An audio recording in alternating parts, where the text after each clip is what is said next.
Hi hello welcome back Mysuru ಹುಡುಗಿ Tej YouTube channel. ನಾನಿವತ್ತು ನಿಮಗೆ ದಸರಾ ಆನೆಗಳನ್ನ ತೋರಿಸ್ತಾ ಇದ್ದೀನಿ. ದಸರಾ ಆನೆಗಳು 3 ತಿಂಗಳ ಹಿಂದೆ ಅಂತಲೇ ದಸರಾಕ್ಕೋಸ್ಕರ ಬಂದು ನಿಲ್ಲಿಸಿರ್ತವೆ.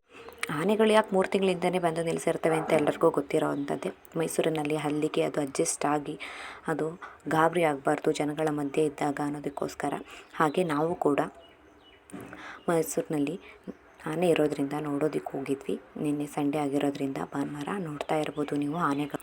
ಮೈಸೂರಿನ ಅರಮನೆಯ ಅಂಗಳದಿಂದ ಆಚೆ ಬರ್ತಾ ಇದೆ ವಾಯುವಿಹಾರಕ್ಕೆ ಅಂತ.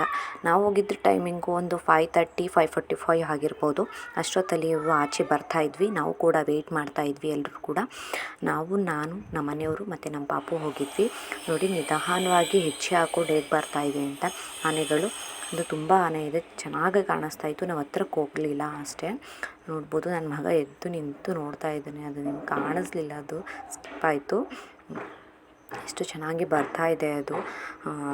ನಾವು ಕೂಡ ಫಸ್ಟ್ ಟೈಮ್ ಹೋಗಿದ್ವಿ. ನಾನು ಮೈಸೂರಲ್ಲಿ ಇದ್ಕೊಂಡೆ ಕೂಡ ಆನೆ ನೋಡೋದಕ್ಕೂ ಅಂಬಾರಿ ದಸರಾ ಅಂತಲೇ ನಾನು ಹೋಗಿರಲಿಲ್ಲ.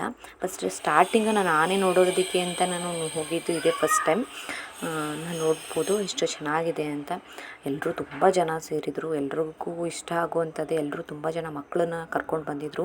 ನಿನ್ನೆ ಮೊನ್ನೆ ಎಲ್ಲ 2 ಆನೆ ಗಾಬರಿ ಆಗಿತ್ತು ಅಂತ ನ್ಯೂಸ್ ಆಗಿತ್ತು. ಅದೆಲ್ಲ ಅಷ್ಟು ವಿಷಯ ಗೊತ್ತಿಲ್ಲ. ಅದನ್ನು ಮುಂದಿನ ವ್ಲಾಗಲ್ಲಿ ಹಾಕ್ತೀನಿ, ಅದನ್ನು ತಿಳ್ಕೊಂಡು ವಿಚಾರನ. ನೋಡಿ ಎಷ್ಟು ನಿಧಾನಕ್ಕೆ ಒಂದರಿಂದ ಒಂದು ಎಷ್ಟು ಚೆನ್ನಾಗಿ ಹೋಗ್ತಾ ಇದೆ. ನಾನು ಅಷ್ಟು ವೀಡಿಯೋ ಯಾಕೆ ಇದಾಗಿದೆ ಅಂದರೆ ಅಳ್ಳಾಡ್ತಾ ಇದೆ, ಮೊಬೈಲ್ ಶೇಕ್ ಆಗ್ತಾಯಿದೆ ಅಂದರೆ ಮಗು ಇಟ್ಕೊಂಡಿದೆ. ಸೊ ಅದಕ್ಕೋಸ್ಕರ ಡೋಂಟ್ ಮಿಸ್ಟೇಕ್. ನೋಡಿ ಎಷ್ಟು ನೀಟಾಗಿ ಹೋಗ್ತಾ ಇದ್ದಾವೆ. ನಾನು ತುಂಬ ಹತ್ರದಲ್ಲಿ ಝೂಮ್ ಮಾಡೋಕ್ಕೆ ಹೋಗ್ತಾ ಇದ್ದೆ, ಆಗಲಿಲ್ಲ ಅದು. ನೋಡಿ ಹಿಂಗೆ ಮಾವುತರು ಕೂಡ ಅದ್ರ ಹಿಂದೆ ಜೊತೆನೇ ಹೋಗ್ತಾ ಇದ್ದಾರೆ. ನೋಡ್ಬೋದು ನೀವು, ಒಂದರಿಂದ ಒಂದು ಹೋಗ್ತಾ ಇದ್ದಾವೆ. ವಿಡಿಯೋ ಇಷ್ಟ ಆದರೆ ಲೈಕ್ ಮಾಡಿ, ಶೇರ್ ಮಾಡಿ, ಕಮೆಂಟ್ ಮಾಡಿ.